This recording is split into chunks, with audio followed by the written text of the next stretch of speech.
The House of Mirth by Edith Wharton. Book 2, Chapter 9.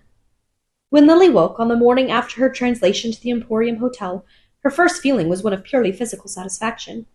The force of contrast gave an added keenness to the luxury of lying once more in a soft pillowed bed, and looking across a spacious sunlit room at a breakfast table set invitingly near the fire.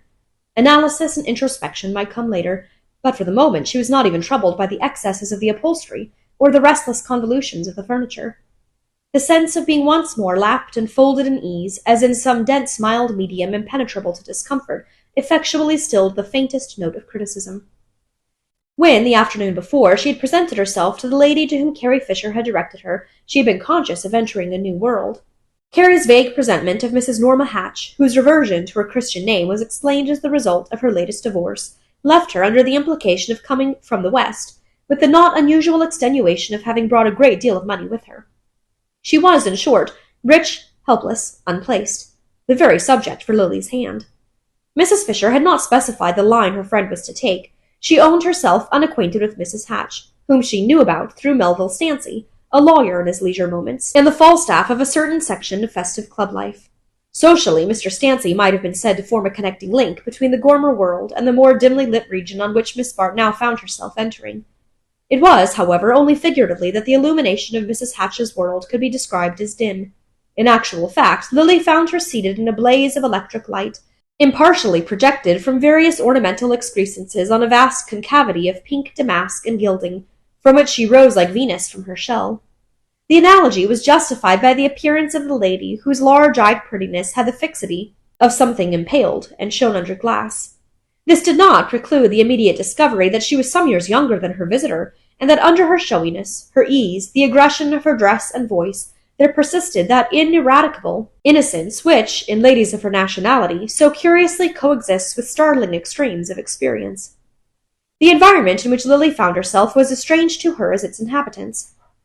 She was unacquainted with the world of the fashionable New York hotel, a world overheated, over-upholstered, and overfitted with mechanical appliances for the gratification of fantastic requirements, while the comforts of a civilized life were as unattainable as in a desert. Through this atmosphere of torrid splendor moved wan beings as richly upholstered as the furniture, beings without definite pursuits or permanent relations, who drifted on a languid tide of curiosity from restaurant to concert hall, from palm garden to music room, from art exhibit to dressmaker's opening. High-stepping horses or elaborately equipped motors waited to carry these ladies into vague metropolitan distances, whence they returned, still more wan from the weight of their sables, to be sucked back into the stifling inertia of the hotel routine. Somewhere behind them, in the background of their lives, there was doubtless a real past, peopled by real human activities. They themselves are probably the product of strong ambitions, persistent energies, diversified contacts with the wholesome roughness of life, yet they had no more real existence than the poet's shades in limbo. Lily had not been long in this pallid world without discovering that Mrs. Hatch was its most substantial figure. That lady, though still floating in the void, showed faint symptoms of developing an outline, and in this endeavor she was actively seconded by Mr. Melville Stancy. It was Mr. Stancy, a man of large, resounding presence, suggestive of convivial occasions and of a chivalry finding expression in first-night boxes and $1,000 bonbonnières, who had transplanted Mrs. Hatch from the scene of her first development to the higher stage of hotel life in the metropolis. It was he who had selected the horses with which she had taken the blue ribbon at the show, had introduced her to the photographer whose portraits of her formed the recurring ornament of Sunday supplements, and had got together the group which constituted her social world. It was a small group still, with heterogeneous figures suspended in large unpeopled spaces, but Lily did not take long to learn that its regulation was no longer in Mr. Stancy's hands. As often happens, the pupil had outstripped the teacher, and Mrs. Hatch was already aware of heights of elegance as well as depths of luxury beyond the world of the Emporium. This discovery at once produced in her a craving for higher guidance, for the adroit feminine hand which should give the right turn to her correspondence, the right look to her hats, the right succession to the items of her menus. It was, in short, as the regulator of a germinating social life that Miss Bart's guidance was required, her ostensible duties as secretary being restricted by the fact that Mrs. Hatch, as yet, knew hardly anyone to write to. The daily details of Mrs. Hatch's existence were as strange to Lily as its general tenor. The lady's habits were marked by an oriental indolence and disorder peculiarly trying to her companion. Mrs. Hatch and her friends seemed to float together outside the bounds of time and space. No definite hours were kept. No fixed obligations existed. Night and day flowed into one another in a blur of confused and retarded engagements, so that one had the impression of lunching at the tea hour, while dinner was often merged in the noisy after-theatre supper which prolonged Mrs. Hatch's vigil till daylight. Through this jumble of futile activities came and went a strange throng of hangers-on: manicures, beauty doctors, hairdressers, teachers of bridge, of French, of physical development, figures sometimes indistinguishable by their appearance, or by Mrs. Hatch's relation to them from the visitors constituting her recognized society. But strangest of all to Lily was the encounter, in this latter group, of several of her acquaintances. She had supposed, and not without relief, that she was passing, for the moment, completely out of her own circle, but she found that Mr. Stancy, one side of whose sprawling existence overlapped the edge of Mrs. Fisher's world, had drawn several of its brightest ornaments into the circle of the Emporium. To find Ned Silverton among the habitual frequenters of Mrs. Hatch's drawing-room was one of Lily's first astonishments, but she soon discovered that he was not Mr. Stancy's most important recruit. It was on little Freddie Van Osburgh, the small, slim heir of the Van Osburgh millions, that the attention of Mrs. Hatch's group was centered. Freddie, barely out of college, had risen above the horizon since Lily's eclipse, and she now saw with surprise what an effulgence he shed on the outer twilight of Mrs. Hatch's existence. This, then, was one of the things that young men went in for when released from the official social routine. This was the kind of previous engagement that so frequently caused them to disappoint the hopes of anxious hostesses. Lily had an odd sense of being behind the social tapestry, on the side where the threads were knotted and the loose ends hung. For a moment she found a certain amusement in the show, and in her own share of it. The situation had an ease and unconventionality distinctly refreshing after her experience of the irony of conventions. But these flashes of amusement were but brief reactions for the long disgust of her days. Compared with the vast gilded void of Mrs. Hatch's existence, the life of Lily's former friends seemed packed with ordered activities. Even the most irresponsible pretty woman of her acquaintance had her inherited obligations, her conventional benevolences, her share in the working of the great civic machine, and all hung together in the solidarity of these traditional functions. The performance of specific duties would have simplified Miss Bart's position, but the vague attendance on Mrs. Hatch was not without its perplexities. It was not her employer who created these perplexities. Mrs. Hatch showed from the first an almost touching desire for Lily's approval. Far from asserting the superiority of wealth, her beautiful eyes seemed to urge the plea of inexperience. She wanted to do what was nice, to be taught how to be lovely. The difficulty was to find any point of contact between her ideals and Lily's. Mrs. Hatch swam in a haze of indeterminate enthusiasms, of aspirations culled from the stage, the newspapers, the fashion journals, and a gaudy world of sport still more completely beyond her companion's ken. To separate from these confused conceptions those most likely to advance the lady on her way was Lily's obvious duty, but its performance was hampered by rapidly growing doubts. Lily was, in fact, becoming more and more aware of a certain ambiguity in her situation. It was not that she had, in the conventional sense, any doubt of Mrs. Hatch's irreproachableness. The lady's offences were always against taste rather than conduct. Her divorce record seemed due to geographical rather than ethical conditions, and her worst laxities were likely to proceed from a wandering and extravagant good nature. But if Lily did not mind her detaining her manicure for luncheon, or offering the beauty doctor a seat in Freddie Van Osburgh's box at the play, she was not equally at ease in regard to some less apparent lapses from convention. Ned Silverton's relation to Stancy seemed, for instance, closer and less clear than any natural affinities would warrant, and both appeared united in the effort to cultivate Freddie Van Osburgh's growing taste for Mrs. Hatch. There was as yet nothing definable in the situation, which might well resolve itself into a huge joke on the part of the other two, but Lily had a vague sense that the subject of their experiment was too young, too rich, and too credulous. Her embarrassment was increased by the fact that Freddie seemed to regard her as cooperating with himself in the social development of Mrs. Hatch, a view that suggested, on his part, a permanent interest in the lady's future. There were moments when Lily found an ironic amusement in this aspect of the case. The thought of launching such a missile as Mrs. Hatch at the perfidious bosom of society was not without its charm. Miss Bart had even beguiled her leisure with visions of the fair Norma introduced for the first time to a family banquet at the Van Osburghs. But the thought of being personally connected with the transaction was less agreeable, and her momentary flashes of amusement were followed by increasing periods of doubt. The sense of these doubts was uppermost when, late one afternoon, she was surprised by a visit from Lawrence Selden. He found her alone in the wilderness of pink damask. For in Mrs. Hatch's world, the tea hour was not dedicated to social rites, and the lady was in the hands of her masseuse. Selden's entrance had caused Lily an inward start of embarrassment, but his air of constraint had the effect of restoring her self-possession, and she took at once the tone of surprise and pleasure, wondering frankly that he should have traced her to so unlikely a place, and asking what had inspired him to make the search. Selden met this with an unusual seriousness. She had never seen him so little master of the situation, so plainly at the mercy of any obstructions she might put in his way. "I wanted to see you," he said, and she could not resist observing in reply that he had kept his wishes under remarkable control.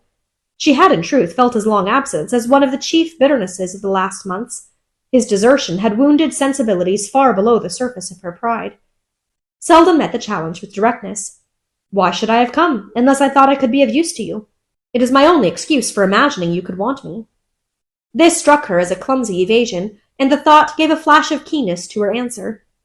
"Then you have come now because you think you can be of use to me?" He hesitated again. "Yes, in the modest capacity of a person to talk things over with." For a clever man, it was certainly a stupid beginning, and the idea that his awkwardness was due to the fear of her attaching a personal difference to his visit chilled her pleasure in seeing him. Even under the most adverse conditions, that pleasure always made itself felt. She might hate him, but she had never been able to wish him out of the room. She was very near hating him now, yet the sound of his voice, the way the light fell on his thin, dark hair, the way he sat and moved and wore his clothes, she was conscious that even these trivial things were inwoven with her deepest life. In his presence, a sudden stillness came upon her, and the turmoil of her spirit ceased.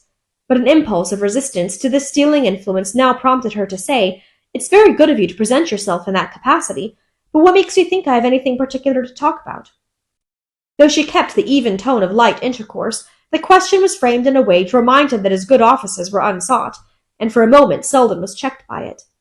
The situation between them was one which could have been cleared up only by a sudden explosion of feeling, and their whole training and habit of mind were against the chances of such an explosion.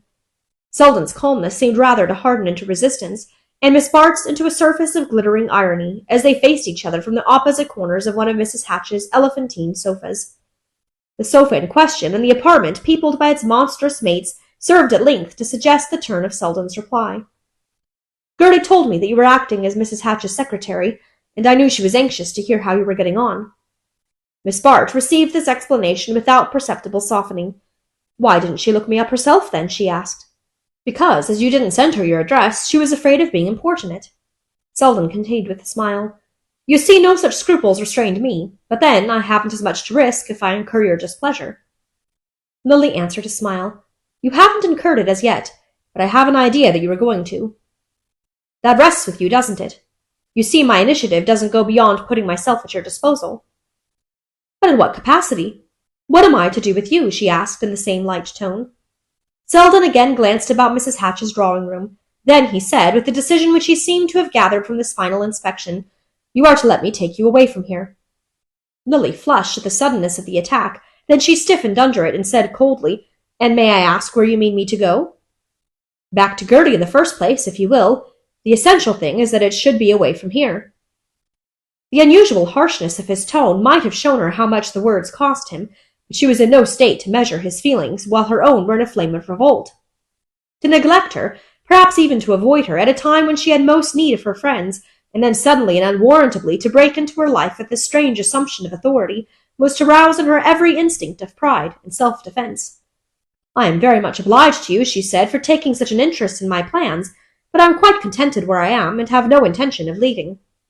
Selden had risen, and was standing before her in an attitude of uncontrollable expectancy. "That simply means that you don't know where you are," he exclaimed. Lily rose also, with a quick flash of anger. "If you have come here to say disagreeable things about Mrs. Hatch—" "It is only with your relation to Mrs. Hatch that I am concerned." "My relation to Mrs. Hatch is one I have no reason to be ashamed of. She has helped me to earn a living when my old friends were quite resigned to seeing me starve." "Nonsense! Starvation is not the only alternative. You know you can always find a home with Gertie till you are independent again." "You show such an intimate acquaintance with my affairs that I suppose you mean till my aunt's legacy is paid." "I do mean that. Gertie told me of it," Selden acknowledged without embarrassment. He was too much in earnest now to feel any false constraint in speaking his mind. "But Gertie does not happen to know," Miss Bart rejoined, "that I owe every penny of that legacy." "Good God!" Selden exclaimed, startled out of his composure by the abruptness of the statement. "Every penny of it, and more too," Lily repeated, "and you now perhaps see why I prefer to remain with Mrs. Hatch, rather than take advantage of Gertie's kindness. I have no money left, except my small income, and I must earn something more to keep myself alive." Selden hesitated a moment. Then he rejoined in a quieter tone. "But with your income and Gertie's, since you allow me to go so far into the details of the situation, you and she could surely contrive a life together which would put you beyond the need of having to support yourself. Gertie, I know, is eager to make such an arrangement, and would be quite happy in it." "But I should not," Miss Bart interposed. "There are many reasons why it would be neither kind to Gertie nor wise for myself."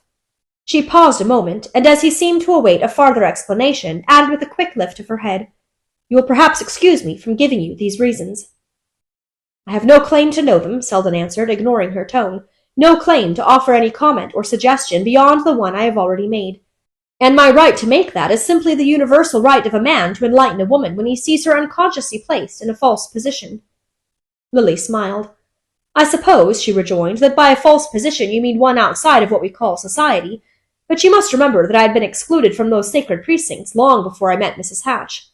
As far as I can see, there is very little real difference in being inside or out, and I remember your once telling me that it was only those inside who took the difference seriously."